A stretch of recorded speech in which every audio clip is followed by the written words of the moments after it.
Good morning student, welcome again to education with Shashank. मैं शशांक शेखर आपके लिए आज लेके आया हूँ 7th क्लास के साइंस का एक नया चैप्टर, जिस चैप्टर का टॉपिक है न्यूट्रिशन इन प्लांट। ठीक है, हम लोग आज इसके बारे में जानने वाले हैं कि प्लांट्स में कैसे न्यूट्रिशन होता है, उसके बारे में हम लोग जानेंगे। न्यूट्रिशन क्या होता है, ये सब वगैरह, और कुछ अलग अलग टर्म भी जानेंगे जो आपके बुक से हट के है। ये चैप्टर थोड़ा सा लंबा जा सकता है, क्योंकि अब हम बहुत लोगों का ये बात हमें सुनने को मिला है कि वीडियो बहुत ज़्यादा लंबा हो जा रहा है। इसीलिए हम अब कोशिश करेंगे कि 10 से 15 मिनट का ही वीडियो बनाएं।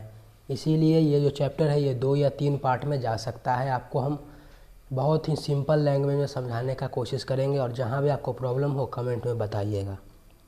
ठीक है, तो ये सब बाद की बात है। अब हम आते हैं अपने टॉपिक पे, जो कि हमारा टॉपिक है, पहला है न्यूट्रिशन इन प्लांट। चैप्टर में पहला टॉपिक है लाइफ प्रोसेस। लाइफ प्रोसेस से आप क्या समझते हैं? लाइफ प्रोसेस होता क्या है?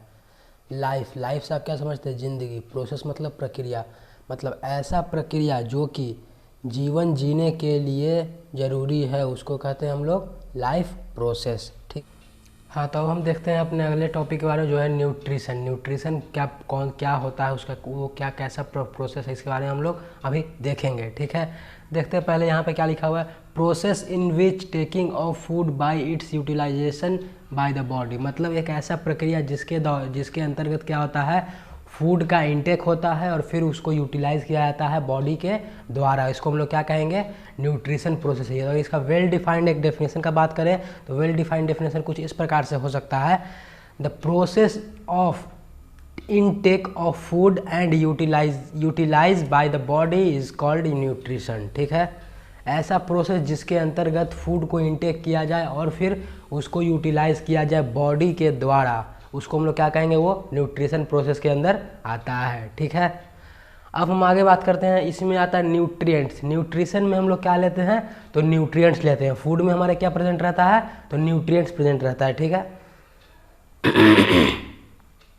तो न्यूट्रिएंट्स प्रेजेंट रहता है हमारे फूड में। क्या प्रेजेंट रहता है? न्यूट्रिएंट्स। न्यूट्रिएंट्स क्या होता है?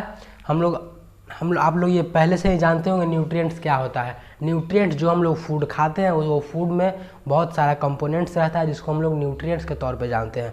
न्यूट्रिएंट्स जैसे carbohydrate, protein, vitamin, mineral, fibres, ये सब क्या है? एक कंपोनेंट है, या फिर न्यूट्रिएंट कह सकते हैं, जो हम लोग फूड के तौर पे फूड के साथ साथ लेते हैं। ठीक है, ये हो गया हमारा न्यूट्रिएंट्स, ये भी समझ में आ गया होगा। अब देखते हैं मोड ऑफ न्यूट्रिशन। ये न्यूट्रिएंट्स और न्यूट्रिशन में बहुत बड़ा अंतर है। न्यूट्रिशन क्या है? न्यूट्रिशन एक प्रोसेस है जिसमें हम लोग न्यूट्रिएंट्स लेते हैं फूड के फॉर्म में। न्यूट्रिएंट्स क्या है? न्यूट्रिएंट्स कंपोनेंट ऑफ फूड है, जो कि फूड के कंपोनेंट में पाया जाता है। ठीक है, क्लियर है? कोई कन्फ्यूजन नहीं होना चाहिए यहाँ पे। अब हम देखते हैं मोड ऑफ न्यूट्रिशन।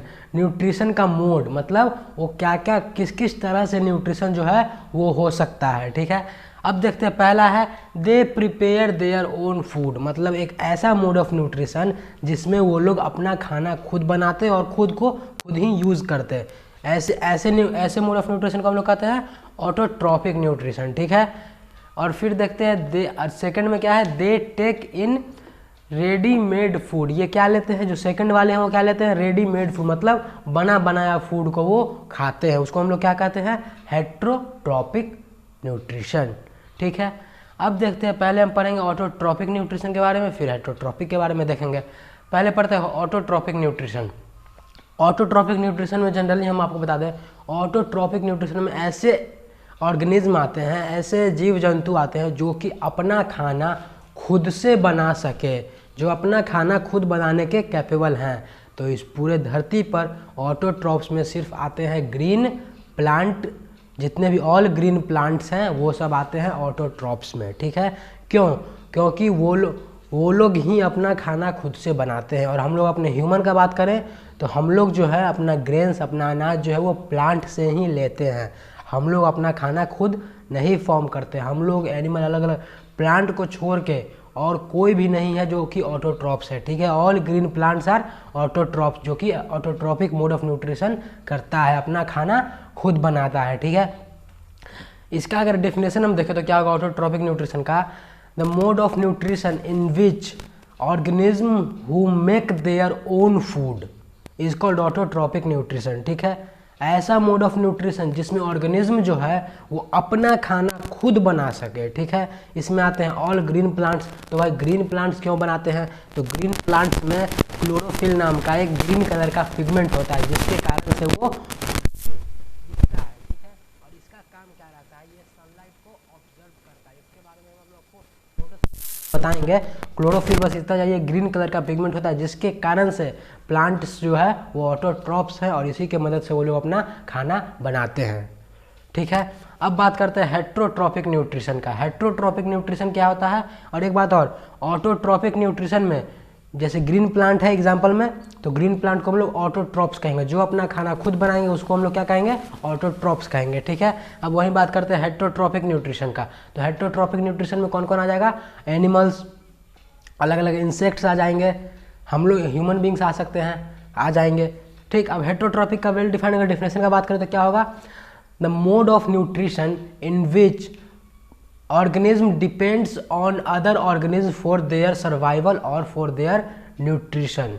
ठीक, हेट्रोट्रॉपिक न्यूट्रिशन में क्या होगा कि कोई भी ऑर्गेनिज्म जो है वो दूसरे ऑर्गेनिज्म पे डिपेंडेंट रहेगा अपने न्यूट्रिशन या फिर अपने जीवन को निर्वाह करने के लिए, अपना जीवन व्यतीत करने के लिए। खाना चाहिए तो खाने के लिए दूसरे पे डिपेंडेंट रहेगा, मतलब अपने न्यूट्रिशन के लिए दूसरे पे डिपेंडेंट रहेगा। उसको हम लोग क्या कहेंगे? हेट्रोट्रॉपिक।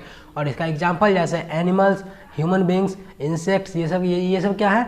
ये सब हेट्रोट्रॉप्स है जो कि हेट्रोट्रॉपिक न्यूट्रिशन को फॉलो करते हैं। ठीक है, अब देखते हैं इंसेक्टिवोरस प्लांट। इंसेक्टिवोरस प्लांट क्या होता है? इंसेक्ट मतलब क्या होता है? कीड़ा, वोर मतलब खाना। ठीक है, इंसेक्टिवोर, इंसेक्टिवोर समझ में आ रहा है? इंसेक्ट को वोर करने वाला प्लांट को हम लोग क्या कहेंगे? Insectivorous plant. ठीक है, इंसेक्ट मतलब कीड़ा, वोर मतलब खाना, मतलब कीड़ा को खाने वाले प्लांट को हम लोग क्या कहेंगे? Insectivorous plant. इसका एग्जाम्पल है देखिए पीचर प्लांट और एक एग्जाम्पल है फ्लाइट ट्रैप प्लांट। ठीक है, ये दो तरह का प्लांट है जो कि इंसेक्ट को वोर करते हैं, मतलब इंसेक्ट को खाते हैं। ठीक है, क्लियर है यहाँ तक? अब देखते हैं हम खाने। हाँ, तो बात कर रहे थे हम लोग कि खाने के बेसिस ऑफ ईटिंग, मतलब खाने के बेसिस पे हम लोग जो है वो 3 पार्ट में ऑर्गेनिज्म को बांटे हैं। ठीक है, 3 पार्ट में। ठीक, पहला पार्ट क्या है? हर्बीवोरस, दूसरा है कार्निवोरस, तीसरा है ओमनीवोरस। ये 3 चीज आप पिछले बहुत दिनों से पढ़ते आ रहे हैं, हमको ये पता है, और इसके बारे में हम बताएं या न बताएं आप लोग को कोई फ़र्क नहीं पड़ता, लेकिन यहाँ पे कुछ डिटेल में जानना है इसीलिए यहाँ पे बताना ज़रूरी है। हर्बीवोरस, ये वर्ड पे ध्यान दीजिएगा। हर्बीवोरस, हर्बी मतलब जो हर्ब्स खाते हैं, जो ग्रीन प्लांट खाते हैं। ठीक है, हर्ब्स, हर्बी मतलब हर्ब्स, वोर मतलब हम बताएं जो खाता है, मतलब जो हर्ब्स या फिर जो ग्रीन प्लांट खाते हैं उनको हम लोग क्या कहेंगे? हर्बीवोरस। जैसे काऊ, बफेलो, जिराफ, ये सब क्या है? हर्बीवोरस है। अब बात करते हैं कार्निवोरस। ठीक है, कार्निवोरस, कार्निवोरस मतलब जो मांस वगैरह खाते हैं, जो मीट खाते हैं, जो दूसरे जानवर को खाते हैं, उनको हम लोग क्या कहते हैं? कार्निवोरस। ठीक है, इसमें लायन, टाइगर ये सब आ जाते हैं। ठीक है, अब बात करते हैं ओमनीवोरस। ओमनीवोरस, ठीक है ना, ओमनीवोरस मतलब जो दोनों खाते हैं, मतलब जो ग्रीन प्लांट भी खाते हैं और जो दूसरे एनिमल्स को भी खाते हैं, उनको लोग क्या कहेंगे? ओमनीवोरस। जैसे बियर, बियर का नाम सुने, भालू, वो ओमनीवोरस में आता है। ठीक है, अब ये सब होने के बाद अब हम आते हैं अपने अगले टॉपिक पे जो कि nutrition in plant. Nutrition in plant, ये चैप्टर भी वही है और हमारा अगला टॉपिक भी वही है, न्यूट्रिशन इन प्लांट। इसके अंदर हम देखेंगे प्लांट के अंदर न्यूट्रिशन कैसे होता है, उसका खाना कैसे बनता है। तो आप लोग ये जानते होंगे कि प्लांट का खाना कैसे बनता है, तो फोटोसिंथेसिस के प्रोसेस के द्वारा ही बनता है। अब एक बात ध्यान दीजिएगा, फोटोसिंथेसिस, यहाँ पे देख रहे 2 वर्ड है, फोटो और सिंथेसिस। ठीक है, 2 वर्ड है, फोटोसिंथेसिस। तो साइंस के टर्म में जब भी आपको फोटो का मतलब अगर पूछा जाए, फोटो बस लाइट जो होता है, लाइट के जगह पे फोटो का यूज होता है। ठीक, फोटो मीन्स लाइट, साइंस की अगर बात किया जाए तो फोटो मीन्स लाइट होता है। और देखिए फोटो एक वर्ड, सिंथेसिस दूसरा वर्ड। सिंथेसिस क्या होता है? सिंथेसिस का मतलब होता है टू कंबाइन, जैसे ये दोनों अलग अलग है, टू कंबाइन, दोनों एक कंबाइन हो गया। ठीक, ये हो गया सिंथेसिस, मतलब लाइट के साथ कुछ कंबाइन हो जाए, लाइट के साथ कुछ मिल के, इस प्रोसेस में क्या होता है, लाइट के साथ कुछ मिलता है, मतलब फोटोसिंथेसिस, लाइट के साथ कुछ मिलता है, कुछ कंबाइन होता है। फोटो मतलब लाइट, सिंथेसिस मतलब टू कंबाइन, मतलब जोड़ना। ठीक, क्लियर है। अब हम अपने आगे बढ़ते हैं, ये आपका था ज्ञान की बात है। अब आगे देखते हैं हम लोग फोटोसिंथेसिस के दौरान प्लांट जो है वो अपना खाना बनाता है। ठीक, फोटोसिंथेसिस के दौरान प्लांट अपना खाना बनाता है। तो यहाँ पे 3 क्वेश्चन है जिसको हम डिफाइन करेंगे। वो तीनों क्वेश्चन डिफाइन होते होते आपको ये समझ में आ जाएगा फोटोसिंथेसिस प्रोसेस क्या होता है, प्लांट का न्यूट्रिशन कैसे होता है। ठीक, पहला क्वेश्चन देखिए, where is the food prepare in plant. अब बोल रहा है प्लांट में फूड कहाँ प्रिपेयर होता है, मतलब प्लांट जो है वो अपना खाना कहाँ बनाता है, ये पहला क्वेश्चन है। तो पहला क्वेश्चन को हम लोग कुछ इस तरह से देखेंगे। प्लांट हम लोग को पहले से पता है कि प्लांट जो है वो ग्रीन पार्ट होने के कारण वो क्या है, ऑटोट्रॉप से, मतलब वो अपने क्लोरोफिल की मदद से वो क्या करता है, अपना खाना बनाता है। क्यों? क्योंकि क्लोरोफिल के पास ये एबिलिटी है कि वो सनलाइट को एब्जॉर्ब करे। यहाँ पे क्या है, फोटोसिंथेसिस, मतलब फोटो मतलब लाइट कहाँ से आएगा, सनलाइट आ रहा है, तो सनलाइट को क्लोरोफिल जो ऑब्जर्व करेगा, तो यहाँ पे मेन कंपोनेंट है क्लोरोफिल। तो अब देखिए यहाँ पे पहला खाना बनेगा कहाँ, तो बोल रहा है क्लोरोफिल जो सनलाइट एब्जॉर्ब करेगा, तो क्लोरोफिल के पास सनलाइट ऑब्जर्व होगा तो खाना भी तो वहीं बनेगा, तो क्लोरोफिल के पास खाना बनेगा। ठीक, तो क्लोरोफिल होता कहाँ है भाई, तो बताएं तो क्लोरोफिल क्या है, एक ग्रीन कलर का पिगमेंट है, मतलब प्लांट का जहाँ जहाँ ग्रीन पार्ट है वहाँ वहाँ क्या है, क्लोरोफिल है। तो जहाँ जहाँ क्लोरोफिल है वहाँ वहाँ क्या होगा, खाना बनेगा। तो हाँ, तो हम लोग को पहला क्वेश्चन का आंसर मिल गया था। क्या था पहला question, where is the food prepared in plant. Plant में जो है वो फूड कहाँ प्रिपेयर होगा, तो in plant food is prepared at the place where chlorophyll is present, और at all green part of the plant where chlorophyll is present there food is prepared. ठीक है, ऐसा जगह जहाँ पे ग्रीन पिगमेंट हो, जहाँ जो प्लांट का पार्ट ग्रीन कलर का हो, वहाँ पे क्या होगा, क्लोरोफिल प्रेजेंट होगा। क्लोरोफिल प्रेजेंट होगा तो क्या होगा, वहाँ पे लाइट का एब्जॉर्प्शन होगा, लाइट का एब्जॉर्प्शन होगा तो क्या होगा, वहाँ पे खाना बनेगा प्लांट का। ठीक है, क्लियर है। पहला का आंसर मिल गया कि प्लांट का खाना कहाँ बनेगा। ठीक, अब दूसरा देखते हैं, what is the raw material used in it. अब प्लांट जो खाना बनाएगा, जैसे देखें हम लोग खाना बनाते हैं तो हम लोग क्या क्या रॉ मटेरियल का यूज़ करते हैं, बहुत सारा आटा चावल ये सब क्या है, रॉ मटेरियल है, ये सबसे बन के क्या आता है, हम लोग को रोटी मिलता है। ठीक, वैसे ही प्लांट को भी अपना खाना बनाने के लिए कुछ रॉ मटेरियल का ज़रूरत पड़ता है। तो वो रॉ मटेरियल क्या क्या है वो हम लोग देखेंगे। तो पहला रॉ मटेरियल क्या है, क्लोरोफिल, उसका एक रॉ मटेरियल है। सनलाइट रॉ मटेरियल है, फिर वो उसको वाटर भी चाहिए, रॉ मटेरियल है। कार्बन डाइऑक्साइड वो भी रॉ मटेरियल है। ठीक है, ये 4 चीज़ उसको चाहिए। अब इसके बारे में हम लोग कुछ जानते हैं। देखिए पहला क्लोरोफिल बताए थे, क्लोरोफिल भी चाहिए, एक रॉ मटेरियल है। क्लोरोफिल क्या है, green pigment present in leaves, मतलब ये क्या है, chlorophyll is the green pigment which are present in the leaves of the plant, that's why the leaves of plant is green. ठीक है, मतलब क्लोरोफिल जो है वो ग्रीन पिगमेंट है और वो कहाँ पाया जाता है, लीव्स में पाया जाता है। ऐसे अगर कोई यंग स्टेम है, मतलब अभी कोई नया जो स्टेम है वो भी ग्रीन होता है। क्यों? क्योंकि उसमें भी वहाँ पे क्लोरोफिल पाया जाता है। ठीक है, यहाँ लेकिन जनरली ज़्यादातर केस में देखा गया है कि प्लांट का लीव्स ही सिर्फ ग्रीन होते हैं, इसीलिए लीव्स में क्लोरोफिल पाया जाता है। ठीक, क्लोरोफिल क्या ग्रीन पिगमेंट है जो कि लीव्स में पाया जाता है प्लांट के। ठीक, अब देखिए दूसरा क्या है, सनलाइट। सनलाइट क्या है, it is absorbed by the chlorophyll. अब देखो सनलाइट क्या है, सनलाइट तो आप लोग सब जानते हैं, ray of light come from sun. ठीक है, सनलाइट यही है।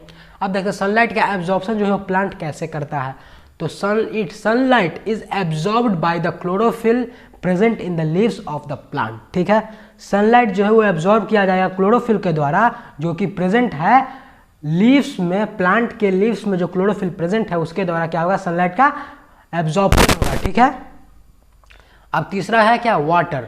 वाटर क्या होता है, वाटर पानी। तो वाटर कहाँ से लेगा प्लांट, वाटर लेगा प्लांट अपने सॉइल से लेगा, रूट के थ्रू। ठीक है, रूट की मदद से सॉइल से जो है वो प्लांट अपना वाटर लेगा, ये भी उसका तीसरा रॉ मटेरियल है। हाँ, तो हम देखते हैं कार्बन डाइऑक्साइड का, ये चौथा हमारा रॉ मटेरियल है। वेसल्स के बारे में हम आते हैं, इसके बाद हम वेसल्स पे ही आते हैं, ठीक।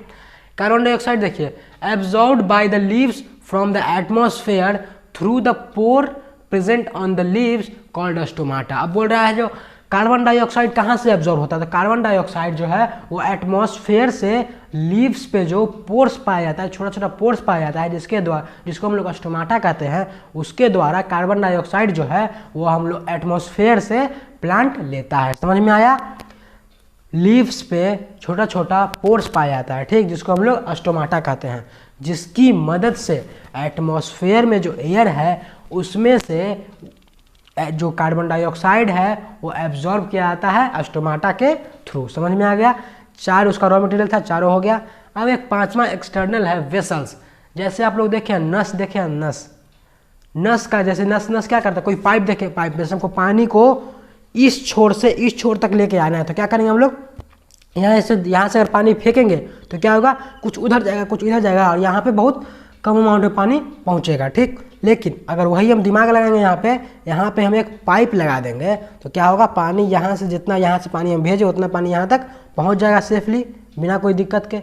तो वही यहाँ पे वेसल्स का काम यही है। वेसल्स जो है वो डिफरेंट चैनल्स, मतलब डिफरेंट ब्रांचेज में प्लांट के अंदर बटे हुए हैं, जिसका काम क्या है, transport of water and minerals. जिसका काम क्या है, वो वाटर और मिनरल्स का क्या करता है, ट्रांसपोर्टेशन करता है, ठीक है। अब आपका सेकंड क्वेश्चन का आंसर भी मिल गया होगा कि फोटोसिंथेसिस प्रोसेस के लिए कौन कौन सा रॉ मटेरियल जरूरी है, कौन कौन सा रॉ मटेरियल यूज हो। तो सेकंड क्वेश्चन का आंसर भी हमको मिल गया था। अब देखते हैं अपना तीसरा क्वेश्चन, ये क्या है, what is the chemical nature of food of plant.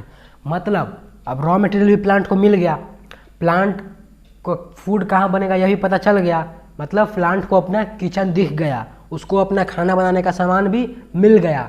अब उसका जो खाना बनाएगा उसका केमिकल नेचर क्या होगा वो हम लोग देखते हैं, ठीक है ना।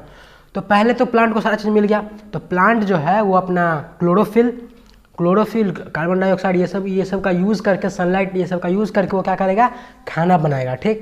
वो उसके लीव्स में क्लोरोफिल जो है वो सनलाइट को एब्जॉर्ब किया, ठीक। उसके बाद वो कार्बन डाइऑक्साइड, वाटर ये सब के साथ मिल के क्या होगा, वहाँ पे फूड प्लांट का खाना बनेगा, जो कि किस फॉर्म में रहेगा, शुगर के फॉर्म में रहेगा। शुगर क्या होता है, शुगर एक कार्बोहाइड्रेट है, ठीक।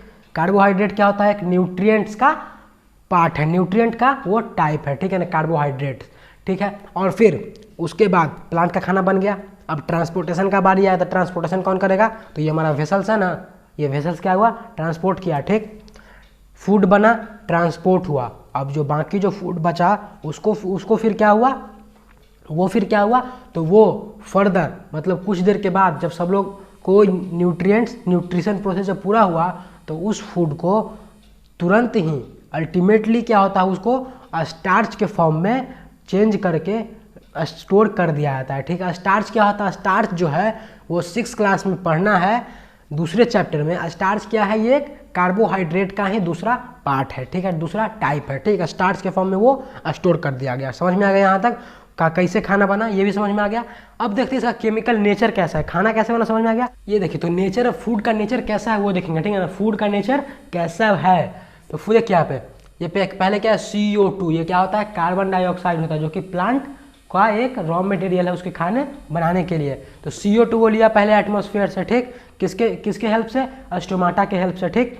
यहाँ पे फोकस कीजिएगा, देखिएगा, यही हम बता रहे हैं आप लोग को, देखिएगा, ये ध्यान से देखिएगा, समझिएगा। ये देखिए CO2 है, ये क्या है, कार्बन डाइऑक्साइड, जो कि कहाँ से लिया गया है, एटमॉस्फेयर से लिया गया। किसके द्वारा लिया गया है, तो स्टोमाटा के द्वारा लिया गया है, ठीक। अब आ गया, फिर इसके साथ साथ क्या जुड़ा, H2O क्या होता है, ये वाटर का मॉलिक्यूल्स है, ठीक। ये कहाँ से लिया गया, सॉइल से लिया गया। सॉइल से किसकी मदद से लिया गया, रूट की मदद से वाटर को एब्जॉर्ब किया गया, ठीक है। अब देखिए क्लोरोफिल भी था वहाँ, जहाँ पे ये सब को लाया गया, एक साथ लाया गया, तो ये सब को कहाँ लाया गया, क्लोरोफिल के पास लाया गया, जहाँ पे क्या था, सनलाइट था, ठीक है। इसके बाद ये क्या बनाया, C6H12O6 प्लस O2, ठीक है। ये क्या होता है, तो C6H12O6 इसको हम लोग ग्लूकोज कहते हैं, और ये होता क्या है, ये एक कार्बोहाइड्रेट होता है, ठीक। और यहाँ पे O2 क्या है, ये ऑक्सीजन है, ठीक है। मतलब ये ऑक्सीजन को रिलीज किया और ये अपना वो खाना बना लिया, ठीक है। समझ में आ गया यहाँ तक, यही है इसका केमिकल नेचर। अब हम बात करते हैं ये जो प्लांट अपना बाई प्रोडक्ट में ऑक्सीजन को रिलीज़ किया, ऑक्सीजन को एटमॉस्फेयर में छोड़ा, तो ये हम लोग के लिए कितना फ़ायदेमंद है आप लोग सोच सकते हैं। अच्छा एक बात, प्लांट तो अपने खाना बनाने में किसका यूज़ किया, कार्बन डाइऑक्साइड का, तो उसको ऑक्सीजन का तो कोई काम नहीं है अभी तो कोई काम नहीं। जब वो रिस्पायरेशन प्रोसेस करेगा, जब वो सांस लेने का काम करेगा, तब उसको ऑक्सीजन चाहिए। लेकिन अभी वो खाना जब तक बनाएगा तब तक उसको ऑक्सीजन नहीं चाहिए, तब तक उसको क्या चाहिए, कार्बन डाइऑक्साइड ही चाहिए। ठीक है, तो प्लांट खाना कब बनाएगा, तो सनलाइट जब रहेगा तब प्लांट खाना बनाएगा। मतलब प्लांट खाना दिन में ही बनाएगा। मतलब क्या होता है, दिन में वो उसको कार्बन डाइऑक्साइड चाहिए और वो हमको देगा क्या, वो बदले में एटमॉस्फेयर में क्या देगा, ऑक्सीजन देगा बाई प्रोडक्ट के तौर पे, वो अपने बाई प्रोडक्ट के तौर पे। उससे हम लोग को कितना फायदा है कि हम लोग अपने रिस्पायरेशन, अपने ब्रीथिंग के लिए किसका यूज़ करते हैं, ऑक्सीजन गैस को इनहेल करते हैं और एक्सहेल करते हैं। एक्सहेल हम लोग कार्बन डाइऑक्साइड करते हैं और इनहेल क्या करते हैं, ऑक्सीजन करते हैं। मतलब रिस्पायरेशन के लिए हम लोग को ऑक्सीजन का जो है वो बहुत ज़्यादा ज़रूरी है। और प्लांट ये हमारे ऑक्सीजन को प्रोड्यूस करता है। हमारा प्लांट जो है वो क्या है, प्रोड्यूसर। हमारे खाना भी वहीं से आता है और हमको वो ऑक्सीजन भी वही प्रोवाइड करता है। इसीलिए कहा जाता है ज़्यादा से ज़्यादा पेड़ लगाइए। अब यहाँ तक समझने के बाद अब आता है कुछ फोटोसिंथेसिस का इंपॉर्टेंस क्या है प्लांट के लिए, फोटोसिंथेसिस का क्या क्या इंपॉर्टेंस है, जो कि हम इसके वीडियो के अगले पार्ट में पढ़ेंगे। यहाँ तक अगर किसी को भी कोई भी दिक्कत हो वो कमेंट में बताइए, हम आपका जल्दी से जल्दी उसका हल निकालेंगे। ठीक है, और इस वीडियो के लास्ट तक बने रहिएगा। अभी तक बने हैं तो थोड़ा देर और देख लीजिएगा, कुछ फ़ोटो भी अपलोड्स हो सकते हैं शायद, तो उसको देखते ही जाइएगा, क्योंकि वो आपके लिए बहुत ही इंपॉर्टेंट होता है और आप उसको पढ़ने के बाद बहुत चीज़ समझ भी सकते हैं। ठीक है, तो आज के लिए बस इतना ही रहने देते हैं। आज के लिए आते हैं, आपको नेक्स्ट पार्ट में मिलते हैं। तब तक बने रहिए एजुकेशन विद शशांक। मैं शशांक शेखर, और इस चैनल को लाइक, सब्सक्राइब और शेयर करें जितना हो सके उतना। बने रहिए हमारे साथ। Thank you.